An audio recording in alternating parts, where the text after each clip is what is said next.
Mon écran. Oui, c'est très bien. Parfait. Bon, ben, bonjour à tout le monde. Ça me fait plaisir de vous recevoir et de pouvoir partager le travail qui a été fait dans les dernières années concernant les protocoles de biosécurité. On voulait s'assurer de partager avec vous là, ce travail-là pour que vous puissiez là, bien l'appliquer ou naviguer dans ces protocoles-là, puis être capable de- d'aller avec, d'aller avec le reste de l'industrie là, pour que tout le monde soit bien arrimé là, lorsqu'il y a des demandes face à ces protocoles-là. Alors, ça va se faire en 5 portions. J'ai 5 présentations d'une vingtaine de diapos chacun. Fait qu'on va commencer avec, premièrement, les fondements puis le mode d'utilisation des protocoles pour que vous puissiez comprendre vraiment bien dans quel contexte que ça a été développé. Donc, premièrement, euh, si je parle un petit peu de l'ECMA, pour ceux qui sont moins familiers, donc c'est un organisme à but non lucratif de l'industrie et qui a plusieurs partenaires de l'industrie. Que ce soit le CQTV, mais il y a aussi la KINAC, les courriers du Québec, avec les 3 fédérations de volailles qui en font partie, en plus des partenaires volontaires, une cinquantaine. Donc, ça a été développé dans le but suite la première épisode d'influenza aviaire qu'il y a eu dans le Colombie-Britannique en 2004, si je me souviens bien. Après ça, l'industrie a cru bon se mobiliser pour s'organiser dans le cas que ce genre d'événement arriverait ici. Il s'est arrivé il y a 3 ans. Donc, on a eu le temps de s'organiser. Le but de ça, c'était de travailler en concert avec les autorités gouvernementales pour être capable justement d'intervenir rapidement là, pour gérer des épisodes d'influenza aviaire. C'était le premier but. Et on va voir tantôt, il y a d'autres maladies qui se sont ajoutées par après. Donc, l'ECMA travaille à prévention, préparation, l'intervention pour ces maladies-là. Puis, dans le but de ça, c'est qu'il y ait le moins d'impact possible sur l'ensemble de la filière. Euh, des protocoles sont mis en place pour différentes clientèles. On va les voir tantôt. Les transporteurs de volailles destinés à l'abattage, c'est une des 6 clientèles qui sont visées. Puis, on a fait des protocoles pour l'application en situation courante à tous les jours, soit de vigilance. On va voir aussi qu'est-ce que ça veut dire, des protocoles de vigilance, finalement, pour l'urgence sanitaire. Encore là, on va définir plus tard. Les protocoles de sécurité sont inclus dans un plan de mesure d'urgence sanitaire. Donc, la biosécurité, c'est un des aspects qui permet de gérer les maladies. Donc, l'ECMA a d'autres activités autour de ça pour s'assurer que les maladies sont contrôlées. C'est bien important de se souvenir que tous ces protocoles-là sont développés avec les partenaires de l'ECMA. Donc, ce n'est pas les protocoles de l'ECMA ou des gens qui travaillent comme moi, comme permanent à l'ECMA, mais plutôt de toute l'industrie qui s'est mobilisée pour pouvoir avoir des protocoles qui seraient harmonisés entre chacune des clientèles et pouvoir avoir une application qui serait coordonnée en chacun des partenaires. Donc, les partenaires, comme je vous ai dit tantôt, donc ces 6 organismes-là, donc le CQTV, la KINAC et les courriers, associés avec les éleveurs de volailles, la Fédération des producteurs d'œufs du Québec et les producteurs d'incubation du Québec. On travaille de concert avec l'Agence canadienne d'inspection des aliments et le MAPAC du gouvernement du Québec. Donc, ces 2 niveaux de gouvernemental-là est toujours présent lorsqu'on fait le développement des protocoles et d'autres aspects du plan de mesure d'urgence. Donc, ces protocoles-là sont des recommandations. Donc, il n'y a rien de réglementaire dans ces protocoles-là. Donc, c'est fait de façon consensuelle. Ils visent à préparer le site à la prévention et à la gestion efficace des maladies, donc le site et ses partenaires. Pour les producteurs, ces mesures-là respectent tous les manuels de biosécurité qui ont à la ferme. Par contre, il y a certaines mesures qui vont aller au-delà des manuels, mais par contre, comme on disait, ça reste des recommandations pour eux. Des protocoles ont été faits à la base, ont été basés sur les normes canadiennes de biosécurité du gouvernement du Canada. Encore là, sont alignés pour s'assurer d'avoir une uniformité là, à travers le secteur. Puis, pour ce qui est des mesures en urgence, on s'est harmonisé avec les mesures de biosécurité, de bioconfinement qui sont sur les permis, donc les politiques sur l'autorisation de contrôle des déplacements de l'Agence canadienne. Donc, vous allez reconnaître, pour ceux qui ont déjà travaillé, j'imagine la majorité d'entre vous, là, avec les permis, des mesures qui sont demandées sur ces permis-là, qu'on demande aussi dans les protocoles en urgence. Donc, qu'est-ce qu'on va voir dans les instructions générales, qu'est-ce qu'on y retrouve?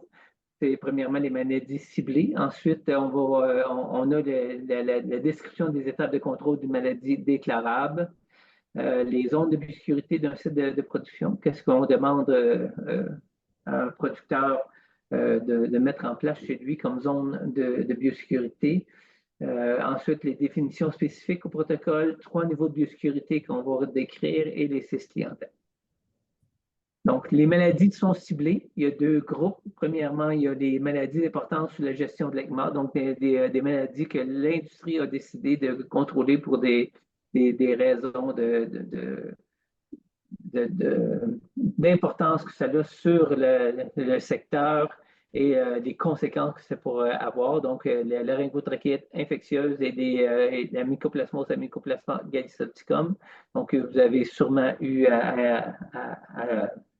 à être mobilisés là, dans des zones qui avaient été demandées par l'ECMA et des mesures demandées par l'ECMA dans les dernières années. Ça fait quelques années quand même qu'on n'a pas eu avec chance. Puis, il y a les maladies avicoles déclarables de l'Agence canadienne d'inspection des aliments. Donc, il y en a 4 au Canada. Donc, celle qu'on connaît mieux, c'est l'influenza aviaire. Donc, on a la forme hautement pathogène, qui est celle qu'on voit le plus souvent. Il y a eu aussi un épisode de faiblement pathogène qu'on a vu à l'automne. Donc, ces deux formes-là de l'influenza aviaire sont des maladies déclarables. On ajoute à ça la maladie de Newcastle sous sa forme virulente et 2 types de salmonellose que seule la volaille est affectée, donc la typhose et la pulose. On a décrit dans les instructions générales les étapes qui mènent à une déclaration d'une maladie déclarable de l'Agence canadienne. Donc, là, on navigue là-dedans, mais lorsque on a tendance à oublier avec le temps, alors on peut revoir ces 3 étapes-là dans les protocoles. Donc, la première étape qui est la déclaration de la maladie par le producteur ou son médecin vétérinaire à l'Agence canadienne et aussi à l'ECMA. Puis, il y a une étape aussi qui est demandée au vétérinaire et au laboratoire, là, qui est de la déclaration au MAPAC. Donc, c'est comme ça que ça commence, un cas d'influenza aviaire, entre autres. Ensuite de ça, il y a la deuxième étape où l'ECMA va mettre en place une zone préliminaire, une zone à risque préliminaire. Donc, vous recevez un communiqué qui vous permet de savoir autour d'un cas qui est présumé suspect, une zone qui est de 3 à 5 km habituellement, qui vous annonce il y a des mesures de sécurité qui doivent être mises en place. Donc, on a cette zone-là qui est la zone orange, les protocoles de biosécurité d'urgence sont mis en place. Donc, on va voir aussi qu'au cours des dernières années, des dernières semaines, on a commencé à mettre en place une zone de sécurité, de vigilance. Donc, qui va être mise en place là, pour quelques temps autour de cette zone-là. On va y revenir tantôt. Finalement, une fois que l'Agence canadienne a confirmé le cas, l'agence indienne, va mettre en place ses propres mesures de dépeuplement, d'élimination, de gestion du lavage des infections sur le site avec indemnité pour le producteur. Donc, toutes ces étapes-là sont rappelées dans le protocole. Ensuite de ça, pour ce qui est des zones de biosécurité d'un site de production, comme vous voyez, on a une gestion des maladies par zone sur un territoire. Et donc, on a renforcé ces zones-là dans les protocoles pour s'assurer de pouvoir mettre des mesures à des endroits bien précis pour s'assurer de protéger les sites. Donc, ces deux zones-là, c'est la zone d'accès contrôlé, donc ce qu'on voit en vert autour des poulaillers. Donc, c'est la première zone avec les zones d'accès restreintes qui sont l'endroit où les volailles sont gardées. Donc, on va appliquer des mesures de biosécurité bien particulières à chacune de ces endroits-là, soit dans la cour, soit dans le poulailler. La cour qui étant la zone d'accès contrôlé et le poulailler, la zone d'accès restreinte. Donc, sur chacune de ces zones-là, on a des points d'accès contrôlés.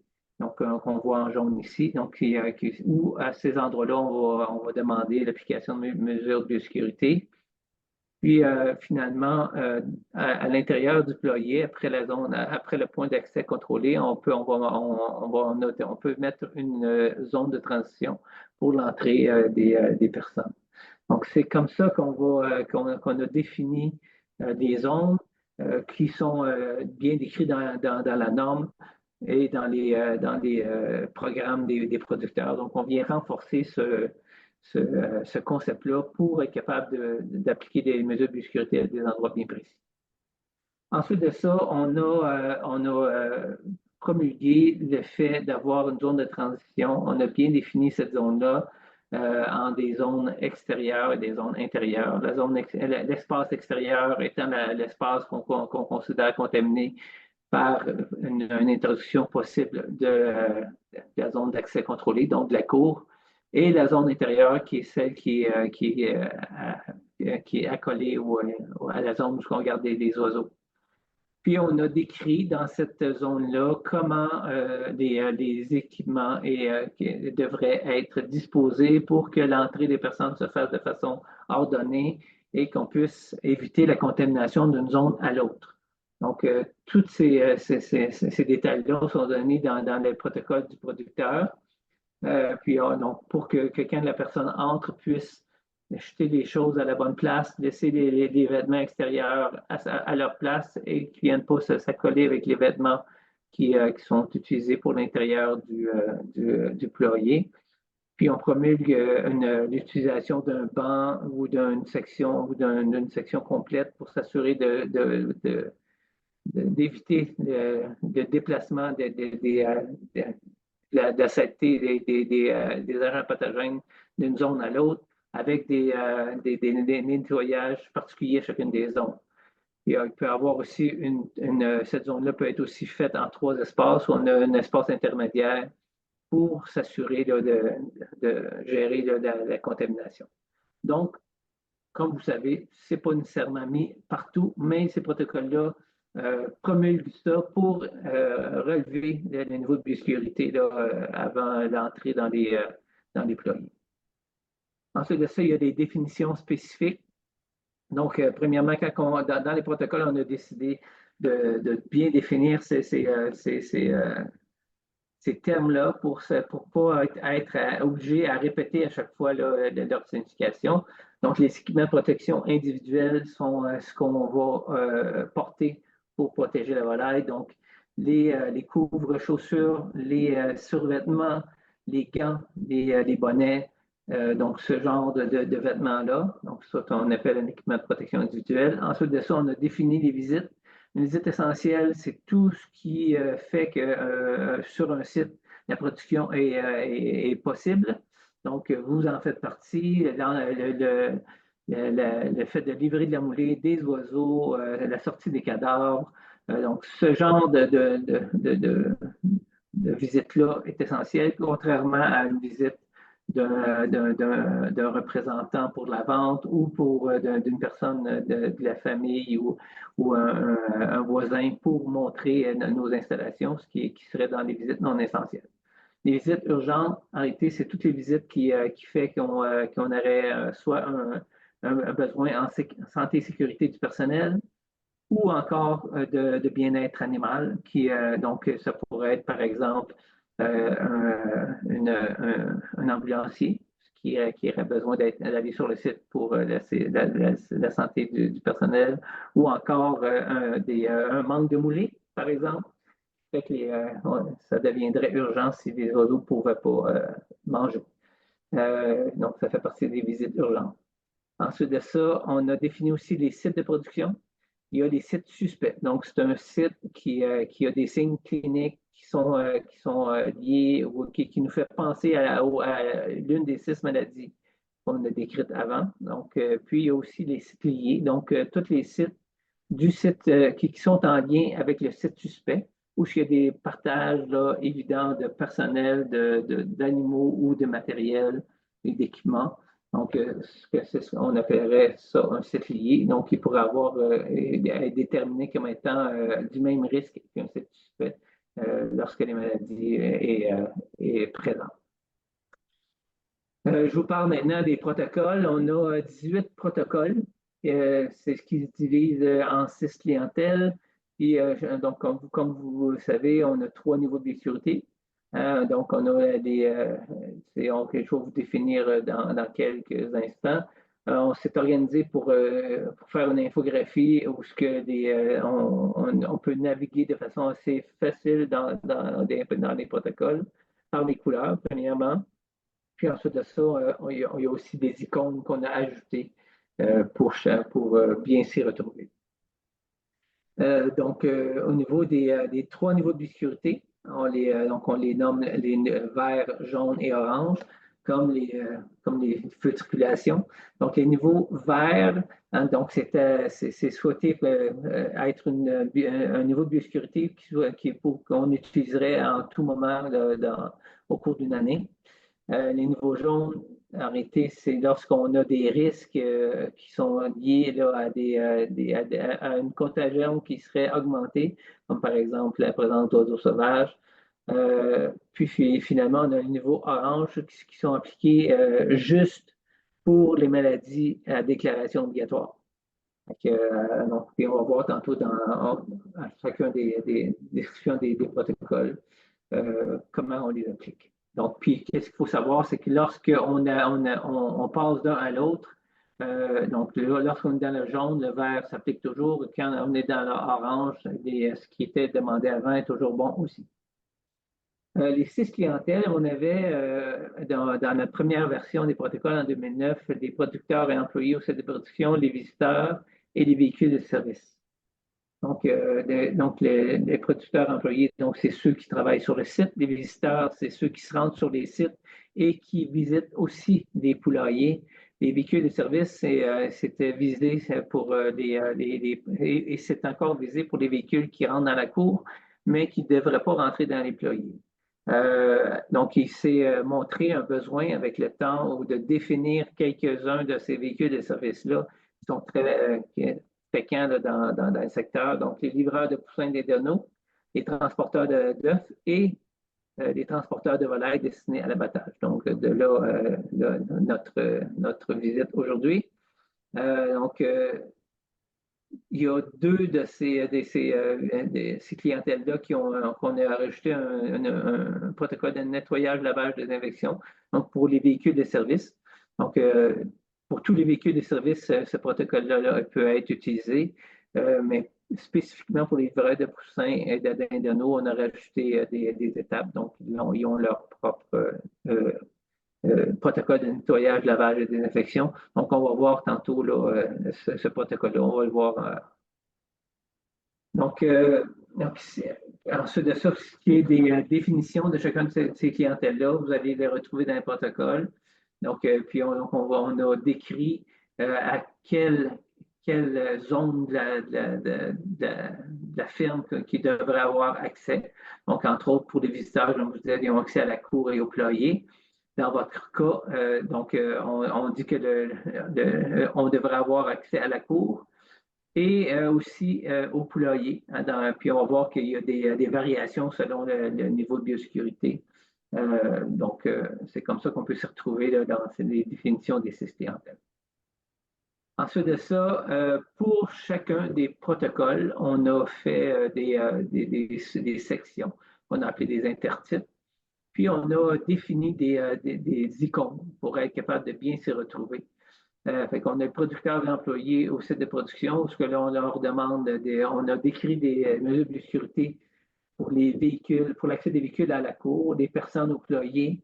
Ensuite de ça, on a décrit des mesures pour le véhicule, des équipements du site. On a identifié tous les éléments qui pouvaient être un risque pour l'introduction dans les zones au niveau des intrants à la ferme. Finalement, pour eux, et vous allez voir pour vous aussi, il y a un aspect de retraçage là, dans le cas qu'il y ait de la maladie sur les sites. Puis ensuite de ça, on leur demande des mesures complémentaires pour les protocoles jaunes en surveillance. Pour l'accès aux employés, pour la gestion du fumier, des cadavres, des ordures. Finalement, il y a une section pour les oiseaux sauvages. Donc, si vous voulez aller consulter ces protocoles-là, c'est ce que vous allez retrouver. On va voir tantôt au niveau des oiseaux sauvages, je vous ai mis quelques points dans les présentations qui vous touchent plus particulièrement là, au niveau des producteurs. Pour ce qui est des 5 autres clientèles, c'est divisé de la même façon. Donc, premièrement, on va parler de la visite à un site de production, comment s'y préparer, comment accéder à la cour, ensuite, comment accéder à un employé. C'est vrai pour les protocoles en vert ou jaune.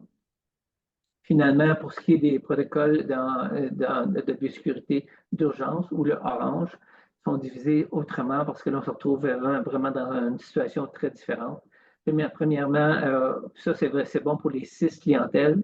On va avoir des mesures générales pour la circulation dans les zones à risque préliminaire de l'ECMA ou encore ces mesures-là vont être transférées ensuite dans la zone de contrôle primaire de l'Agence canadienne. On va décrire ensuite qu'est-ce qu'il y a à faire sur un site suspect et qu'est-ce qu'il y a à faire sur un site qui est non suspect, qui sont dans la zone. Ensuite de ça, pour ce qui est des 5 clientèles autres que le producteur, on va décrire comment se préparer à l'accès à un site de production qui est dans la zone, puis ensuite de ça, comment entrer dans le temps court et dans le employé selon les clientèles. Finalement, il y a les procédures de nettoyage, lavage et désinfection que je vous ai parlé tantôt. Donc, vous voyez, là, on y est allé avec une autre couleur. Donc, c'est assez facile de s'y retrouver. Fait que autant pour le véhicule de service que pour les livreurs de poussins de dindonneaux. Donc, on a 2 sections dans ce protocole-là. Donc, premièrement, comment se préparer l'endroit pour faire le nettoyage, les personnels et les véhicules. Puis ensuite de ça, les procédures comme telles de nettoyage, désinfection de ces véhicules-là. Puis pour ce qui est des véhicules de couloir, on a rajouté toutes les mesures à l'intérieur de la boîte, ce qui ne vous touche pas directement. On va retrouver dans les protocoles des croquis par rapport au port des équipements de protection individuelle. Donc, on a fait une image pour que ce soit rapidement consultable avec les équipements qui devraient être portés pour chacun des situations. Et même chose pour les protocoles de nettoyage, lavage, désinfection et séchage. Donc, je vous rappelle que ces protocoles-là, vous avez probablement eu une version imprimée, sinon c'est disponible. Puis sinon, on peut les consulter à n'importe quel moment là, sur le site de clecma.ca, d'où ces 18 protocoles-là sont disponibles.